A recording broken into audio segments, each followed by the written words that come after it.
So good morning, everybody. Welcome to our Sunday service, and we are very blessed today to have our first kind of complete sermon from Simone, our new pastor. And I just want to tell you that Simone, by way of introduction, Simone and I go way back. I don't know if you understand, but Simone was born in Australia, right? Yes, and I was born in Australia too. Wow, what a coincidence. But more importantly, so I knew her when she was like 4 years old, you know, and even younger as a child. So now you can extrapolate how old I am from that. So I'm only like 30. But so one little story I have to tell you about Simone. So when we were living in a church center, and of course her father was the national leader in Australia. And so he was running the church, and he came to Sydney one time with the whole family, and we were having a big workshop. And I got designated to be the babysitter. So she doesn't remember this. So her and her brothers, I had to take them out to the park for the day, okay, while the big workshop was going on. So I took them to the big park in Sydney, which is like Central Park, and there were all these ducks and geese wandering around. And two of these geese fell in love with Simone and started following her everywhere. Do you remember this? That's good, because I'm making most of it up. So they were following her, and it came time to go home, and she didn't want to leave them. She was so in love with these geese. And so they followed her, and we didn't even feed them or anything, but these geese followed us all the way to the car, and she insisted we had to take them home. So we put them in the back of the car, on the back seat, where they proceeded to poop all over the back seat of the car. And we took them back to the church center, where I was promptly chastised by her father and told, "What the heck do you think you're doing? Take those things back right now." So I blame you for this. Got me into trouble. Your dad probably doesn't remember this either. But anyway, that was my kind of first experience with her. But I really felt that she is a leader. She can even lead geese. So let's give a warm welcome to Simone to come up and give her testimony today.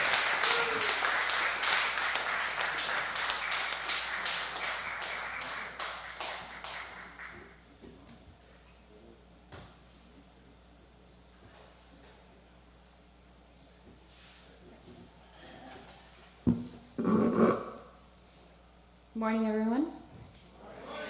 So it's so funny. I actually did not know he knew me from Australia. Like, my dad did mention, oh, I knew Roger. He was a young businessman, very business savvy. But that was it. Like, I had no idea he knew me from when I was a child, anything. So it's a pretty cool story.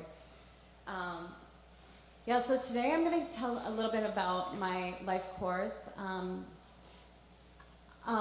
Everybody has their own life course, and our identity is what shapes us and makes us who we are. So it's our journey. So as Roger said, I was born in 1984. I was born in Australia. My parents are John and Annette Doroski. They were 1,800 couples. At the time, they were national messiahs in Australia.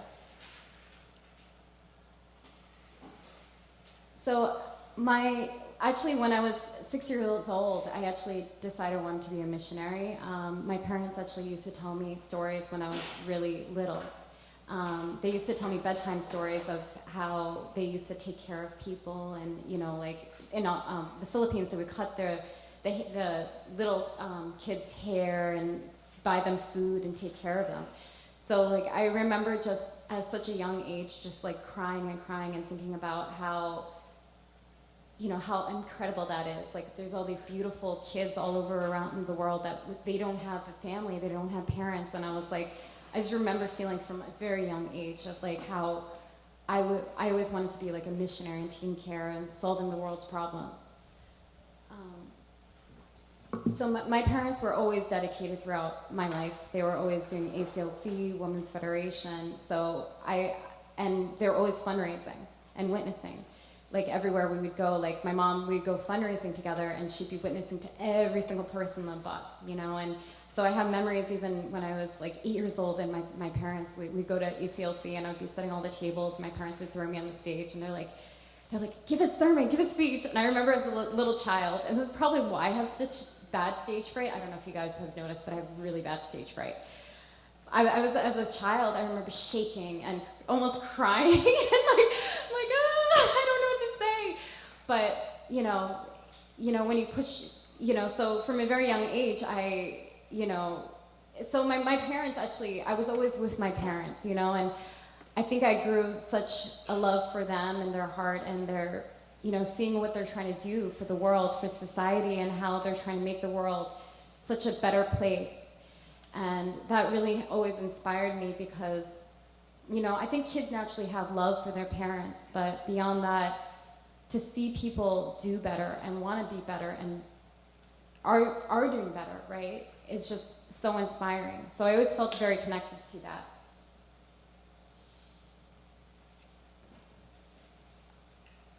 So in high school, I was very verbal about what I believed. Like everybody knew I was a second gen. I went to school with no second gen at all, so I was the only second gen. I was always very, clear about my faith, but maybe because it was my parents were divine principle teachers, and from a very young age, they would always like bring us to a park and make us little sandwiches and teach us divine principles. So I grew up kind of figuring out how to apply divine principle to my life, right? So I always told people like how I wanted to be blessed and how I wanted to have mission and save the world, right? It's from a very young age. And I was very blunt, even like when the guys in high school would ask me out, I would be like, no, I'm getting blessed, So I was very strong on what I believed, and I was not shy, right? I was not shy because I was like, from a very young age, I kind of knew who I was. I was not shy about what I believed, and if anything, I felt like people respected me more for it. Like everybody loved me. I was always, working around the town and volunteering with the mayor and doing volunteer work, getting donations, food drives, and throughout high school, I was like working with the mayor, and so I was very, very verbal about who I was, and everybody knew it.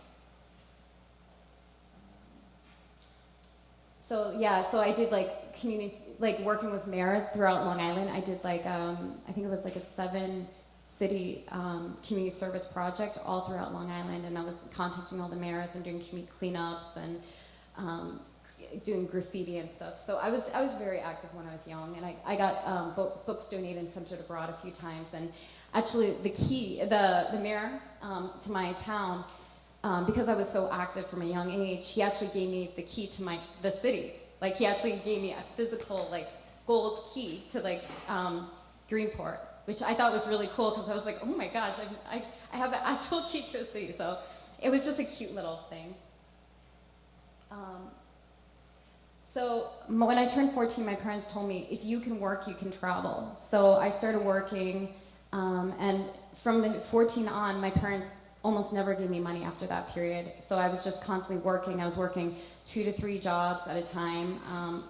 In high school, like my focus wasn't always focused on schoolwork, but I did okay. College I did better, but I did okay. But I was always like, after school, I was working a million jobs, and I was very like active between doing social work and my community service. So I got my first job, and I went to ROAS in Honduras, and Honduras was an amazing experience. I went with John Gehring, and these are all different stories, so I'm not going to get too deep into them because it would take me forever. But that was Honduras. We cleaned up a hurricane wreck, which was just an incredible experience, just to help like the local families out because like the entire road fell into the river. When I was 15, I actually went to Guatemala. I saved my own money and I went to Guatemala, and we built a school. So we went to Guatemala and we built a school, and it was a really cool experience because all the locals came and gave us a performance, and then and then also that same year I went to China, and we were actually we were the first community service group actually led into China, because up to that point they wouldn't let anybody come into China do community service. So and also it was fun because we got to help we went to a local village outside China, about like 3 hours outside Beijing. And we actually got to help them crop their fields, and the vegetables were like this big. I don't know how they got that big, but they were huge. Like the squashes and everything was so big. Oh, and then that same year I went to Korea to study Divine Principle. When I was 16 is actually the year I first met my husband, even though I didn't quite remember him at the time. And we were in Washington, D.C. All the second gen came there for the summer of service, and they did 1,000 hours of community service. And George Bush was actually giving an award for anybody who actually did 1,000 hours of community service.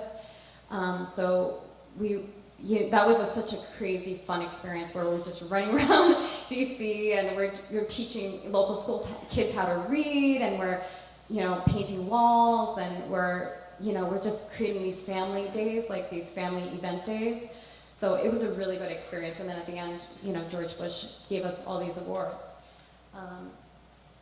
And then I did the PLA 2000 in Europe and America. So we were running around, shouting about why we wanted to be have purity within our marriages and fidelity within it. So we were actually it was a really funny event. Like we were stepping on top of garbage cans and yelling about why we wanted to save ourselves until marriage, which also made us think about well, why do we want to save ourselves till marriage? What is the value in taking care of yourself and preserving that love for your spouse? When I was 17, I went to Trinidad, and we built 3 houses in a community center, and we went to we also built a horse farm and visited an aid orphanage. So so that was a really fun experience, and that was also, I think it was religious youth service again. When I was 18, I actually did my first 40 days in Changpyeong, which was a really good experience as well. Just being able to, go up the mountain and pray, and also I always saw it as a condition, and I would always try to do extra conditions where I'd be constantly trying to go up the mountain and pray. And I feel I actually met Damonum during that time, so it was she was such always around, hugging people and talking to people, so we spent so much time with Damonum during that time. When I was 19, I entered college, and I made it my goal to actually save the college. So then I started. So at first, I actually didn't want to go to college. My parents kind of forced me. I was yeah, I'm old enough. I'm leaving the nest. I'm gonna go save the world. And then my parents were like, no, you're gonna go to college. So I started college, and so the first year I started becoming part of all these different clubs, like the multicultural club, and I started creating all these different clubs on campus, and to reach out to different people and their needs, right? Like a women's club, a relationships club, many different kinds of clubs. And I started running them, and I was becoming so active and well known that they ended up making me the president of student government the next year. So then on top of it, I was also part of the budget community and the president of student government, and I was running all those clubs at the same time. So I was very, very active. So at the age of 20, I was actually running the campus, and I was the president of student government. So that year I also went to Changpyeong for my second time. That experience actually, so I was a little bit burnt out at the time. Actually, that's a whole other story. I'll save it for another day. Age of 21, I got blessed. At the age of 22, I started working in DC with Reverend Jenkins and Shanker. So I was actually I was working with them in their DC office. I was doing, I was part of their education team, and I was also doing assistance. So that year I went to MEPI. I think I went twice. I ended up going 3 times, but that year I think I went twice, I believe. But we were actually, it was so cool. We actually go to a Middle East and we're doing these like, you know, we're going past the Wailing Wall and, you know, like cheering and shouting, and it was such a great experience. And we were actually went into, for Christmas, we actually decorated Bethlehem. So we actually went in with a Santa and presents, and we were decorating Bethlehem, which was such an amazing experience. Oh, and I went to Chongpyeong my third time that year. At the age of 23, I organized, so I was still working in the headquarters in DC, and I got this like letters from a second gen in Mexico, and for the second gen, they actually never really had workshops, and they didn't really have, so me and this girl, we actually created like the first workshop in Mexico. So we actually got all the second gen together, and we were actually doing Divine Principle workshop. So I went back to Israel at the age of 24. So we were actually doing community service in local families' homes. So we were actually painting inside those homes, and you know, and helping them fix up their homes in the local village. And I was actually supposed to go to Egypt, but I ended up staying in, because like at the very last day, they're like, who's gonna stay and give like 1,000 blessings to local families? And I'm like, no, like nobody raised their hand. So I'm like, okay, it's me. So then I ended up staying. It was such a fun experience. Like we're going knocking on local people's doors and like handing out blessings, and you know, and it was such a cool experience to see the way like different people live, right? So it's like, and it was so cool because you get invited into these homes, and they would have to invite you in, sit you down, give you some food, and supposedly the traditionalists, you would even get to spend one night before they could even ask you why you came. But unfortunately, I mean, they didn't do that for us. They just invited us in, gave us food, and then they sat us down. They asked, "Oh, why are you here?" You know. So then we would tell them about the blessing, and many families were open to it. Oh, yeah, and then we obviously we went to Jordan, and we all of us got blessed in the Jordan River, so it was just fun. So at the age of 25, I left the headquarters in DC, and then I ended up going on a 7-city tour around China. And we were actually trying to help China grow through different programs. Like we were actually trying to bring boxing into China. We were going to actually bring Mike Tyson for the first event. And then we were also, we're actually reaching out to a lot of, like the local schools and all the town officials in 7 cities in China, trying to create programs. And then right after that, I ended up going to a 120-day workshop with True Father, and this was right around the time he was getting really, really sick, and he could barely like kind of stand. So I remember like everybody, there was like I don't even know how many. There was hundreds and hundreds of people at this workshop, but it was all the ministers from all around the world, and there was I think only seven Americans, I think. And I was the very youngest one there. I was actually studying to be, a nurse at the time. I was studying to be a nurse at the time, which I didn't continue because it wasn't for me. But,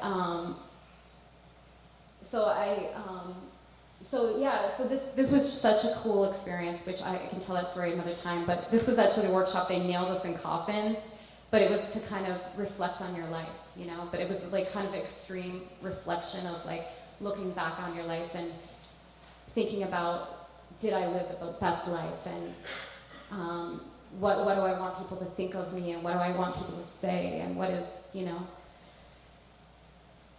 Oh, and then right after I got back from that, my blessing ended up breaking because my spouse didn't know his faith.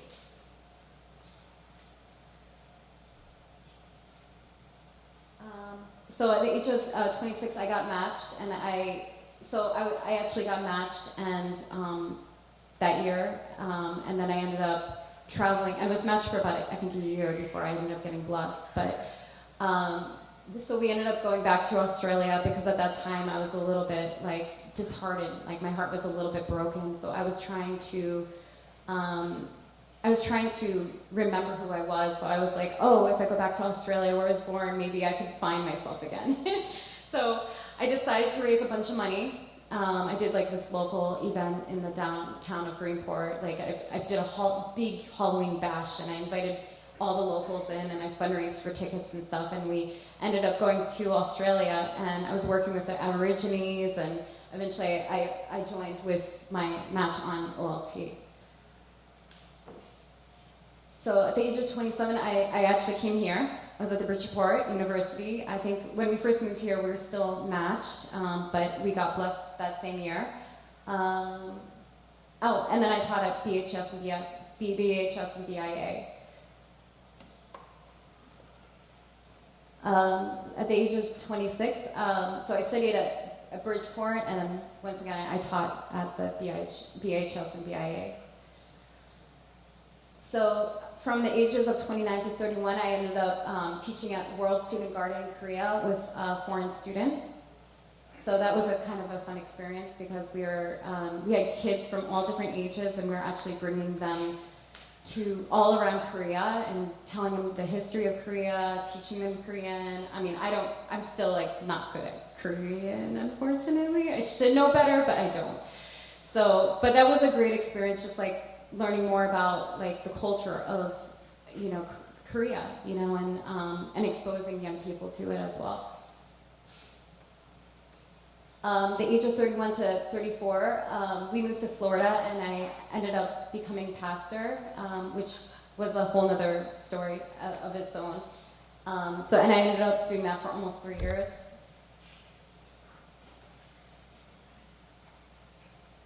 So from the ages of 34 to 38, so at the time my grandma kept calling me and begging me to come home to Long Island because I almost wasn't home for almost 10 years at that point. And my grandma kept begging me, like, come home, be with your family. And then I felt so guilty because I knew she was going to pass. So I was like, okay, it's maybe time to come home and spend some time with her before she passes. And that year she did end up passing. So then from there I got into real estate, and I got into real estate, and I got into real estate, and then I think right around that time COVID ended up, happening, and so a lot of us were, staying home and, being really careful. I was still very like quietly active. Like I would go and open doors and just like hide out, like stand back with my mask and like let them see the houses and, carefully. But so during that time too, somebody reached out to me, and I actually got nominated because, I have been doing modeling on and off since I was 14, which I'm always very shy to talk about, but I have been. So that year, people contacted me because they knew I was really into community service, and I was kind of a little bit of a public figure, but then on top of it, I did modeling, so then they contacted me and they nominated me so then I ended up getting the title, and I ended up doing the pageant, and I got it for 2 years running. And I ended up with the awards for community service, of course, and fundraising, of course. So I ended up getting like a bunch of awards at the end, but it was for like the awards I always tend to get.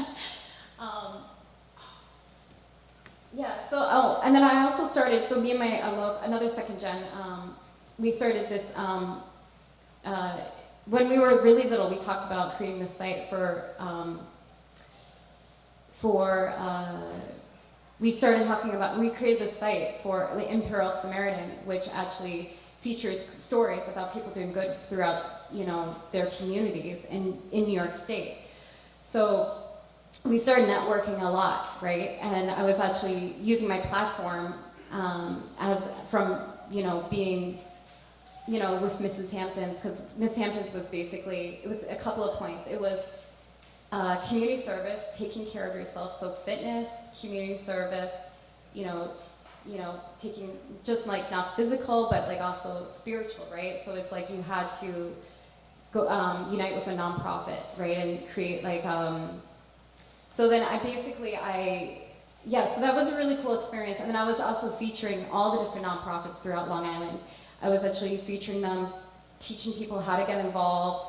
promoting them through media. So that was kind of a fun experience because I was going around and we were filming movies so it was a lot of fun. And then at that point, this past September, that's when I started feeling God pull me from that situation. And it was crazy because I was getting really well known out there. And people were like actually identifying me. And then at that point, I felt like God was like pulling me back to this community.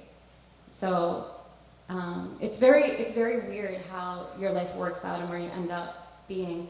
So this is kind of like my story. I'm sorry if I went too long, but this is my story, and I want to encourage you guys to think about what your story is because you get to write your story.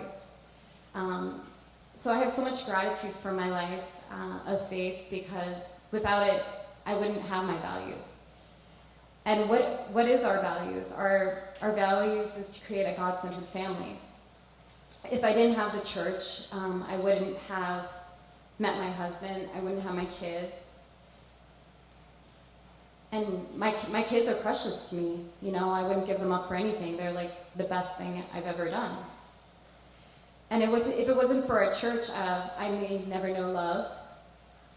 If it wasn't for the church, I would have never had all my fun adventures traveling around the world and meeting different people of different faiths and different religions and, doing things that I feel like benefited the world. And even though in my life maybe many things, like even though I'm showing good, when you open yourself up to goodness, you also open yourself up to the opposite, right? So even though terrible things did happen throughout my life, I choose not to, I'm the type of person where I don't like to put baggage on other people, right? So it's like, if bad things happen to me, I don't want to reflect it on someone else. So it's like, I wouldn't want to poison someone with, poison people, like people have poisoned me. So I want to keep like your book bags like light so you can kind of move forward and freely, because if we focus on positivity, we're going to feel that positivity. If we focus on the negativity, we're going to feel that negativity. And I want you guys to be happy. I want you guys to learn and grow and make your own decisions. I could look at everybody else's issues and make their issues become my issues. But why would we do that? Why would we inherit other people's issues or problems? Why would it take someone else's baggage to inherit their life problems? Sure, there is some terrible, and I want to emphasize a little bit, there is many problems, and sure, I'm sure there's terrible people, people that do terrible things, even in our church. But I also grew up on the outside, right? I didn't have any second gen where I lived. So I saw everything. I literally saw everything. So in many ways, even though I am a second gen, I'm also like a first gen, because I literally lived in a world where I saw everything. I saw my friends go through struggles. I saw my friends' hearts break. I saw them go through all these terrible things. But I would always come to my mission trips. So yes, there are people that have done terrible things in our church, but there's many more problems outside our church. And I can tell you this from experience because I have seen it. But I want you guys to remember that their problems and the pain that they have gone through does not define you. Those are not your problems. That's their problems, because everybody has their own level of growth. They have their own level that they're trying to reach, and their problems are not your problems. You need to discover who you are and be happy with who you are and live a great, fulfilled life. So everyone is on their own life course. If they choose to be a terrible person, that's their decision. But I'm not going to be part of that, and that's not my choice. So the question is, who do you want to be? And what do you want to believe in? I believe in love, and I believe in my family. I believe in the vision of what we're trying to create. And I do believe in God-centered families. So this is my story, and I hope you guys can create your story. And yeah, I want to thank you guys.